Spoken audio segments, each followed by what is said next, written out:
On Monday, a group of Afghan nationals arrived in the Philippines to process special immigrant visas for their relocation to the United States. Mainit-init na balita, dumating po sa Pilipinas ang nasa 300 Afghan nationals na tutungo rin kalaunan sa Amerika. PBBM, ipinakita ang tunay na kayamanan at paano tinulungan ni Pangulong Bongbong Marcos ang mga mamamayan ng pinakamahirap na bansa sa buong mundo. Paano nga ba tinulungan ni Pangulong Bongbong Marcos ang pinakamahirap na bansa sa buong mundo, ang Afghanistan, at ang pagsasalamin ng tunay na kayamanan ng Pilipinas? Kung tatanungin ka, sino ang tunay na mayamang bansa? Ang may bundok ng ginto o ang may pusong gintong nagmamalasakit sa kapwa? Isang kwento ng pagkakawanggawa at malasakit ang ibinida ng Pilipinas sa pangunguna ni Pangulong Ferdinand Bongbong Marcos Jr. Sa kasaysayan ng ating bansa, bihirang makakita ng hakbang na higit pa sa sarili, at ito ang ginawa natin para sa Afghanistan. Kung ating makikita at mapapansin sa datos ng pinakamahihirap na bansa sa buong mundo, kilala ang Afghanistan na pinakamahirap sa lahat ng mga pinakamahirap na bansa sa buong mundo. Pero teka, bakit nga ba tayo nagbigay ng tulong sa isa sa pinakamahirap na bansa sa buong mundo? Ano ang meron sa kwentong ito na dapat mong malaman hanggang dulo? Humanda dahil ang bawat detalye ay magpapakilala sa yaman ng ating pagkatao bilang mga Pilipino.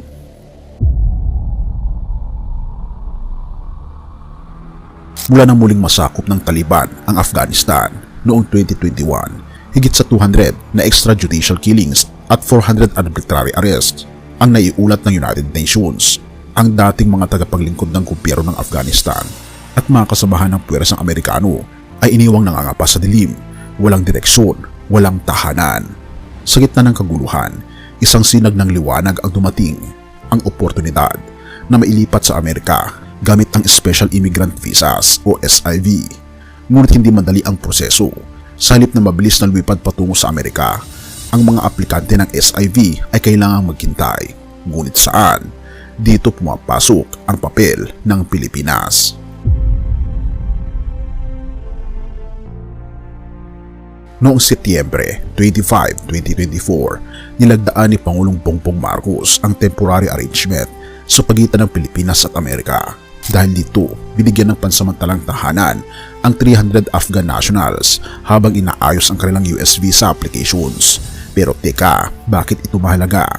Dahil sa kabila ng mga agam-agam ukol sa seguridad at legalidad ng pag-stay ng mga Afghan sa bansa, nanindigan si Pangulong Bongbong Marcos. Nilinaw niya na ang mga Afghan nationals na ito ay hindi refugees at walang banta sa ating seguridad. Bagkus sila ay profesional na tumulong sa Amerika noong panahong kailangan sila ng mundo. Ngunit bakit sa Pilipinas? Maaring itanong ng ilan. Ang sagot ay simple, ngunit makapangyarihan. Dahil kaya nating tumulong. Sa ilalim ng kasunduan, ang lahat ng gastusin para sa pananatili ng Afghan nationals, mula sa pagkain, tirahan, hanggang sa medikal na pangangailangan, ay sagot ng gobyerno ng Amerika. Hindi rin sila ilalagay sa mga EDCA sites, bagkus ay isa sa pribadong pasilidad na pinangangasiwaan ng kontratadong staff ng United States government at binabantayan ng Philippine National Police. Ang mga Afghan nationals ay sumailalim din sa masusing medical screening bago dumating sa bansa. Sa loob ng 59 na araw, mananatili sila sa Pilipinas upang tapusin ang kanilang visa processing. Ngunit sa kabila ng limitadong panahon, ang kanilang pananatili ay may malalim na simbolismo.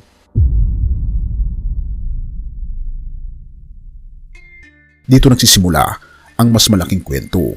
Hindi man tayo ang pinakamayamang bansa sa ekonomiya, ngunit sa pagkakataong ito, pinatunayan natin ang ating yaman sa malasakit. Ang aksyon ni PBBM ay isang paalala na ang tunay na yaman ay hindi nasusukat sa pera, kundi sa kakayahang magbahagi ng kabutihan. Pero paano nga ito nagiging mahalaga para sa atin? Ang pagtulong sa mga Afghan nationals ay nagpapakita ng ating kakayahang maging kasangga sa pandaigdigang komunidad.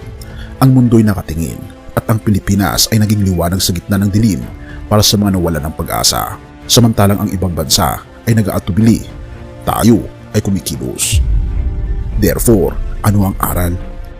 Sa bawat kilos ng kabutihan, ang Pilipinas ay nagiging inspirasyon, isang bansang handang tumulong, Hindi dahil may sobra tayo, kundi dahil naiintindihan natin ang halaga ng pagtutulungan. Sa bawat Afghan national na pansamantalang naninirahan sa ating bayan, hindi lang sila ang natulungan.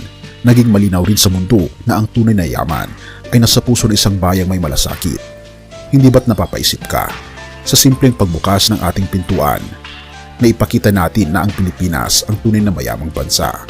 At ang tanong, kailan ba mawawala ang yaman na ito kung mananatili tayong bukas palad sa kapwa? Hebreo 13 verse 2. Huwag ninyong kaliligtaang magpakita ng pag-ibig sa mga taga-ibang bayan, sapagkat sa paggawa nito, ang ilan ay nagpatuloy sa mga anghel nang hindi nila nalalaman.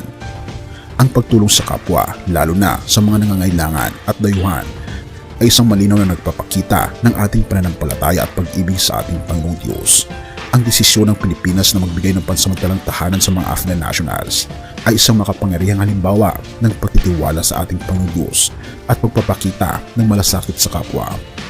Hindi natin laging malalaman ang buong epekto ng ating kabutihan, ngunit tulad ng sinasabi sa Hebreo 13 verse 2, maaari tayong maging kasangkapan ng ating Panginoong Diyos upang ipadama ang kanyang pagmamahal sa mundo. Ang bawat maliit na kabutihang ginagawa natin ay nagiging patotoo ng kanyang kalulatian. Purihin ang ating Panginoong Diyos at tayo manalangin.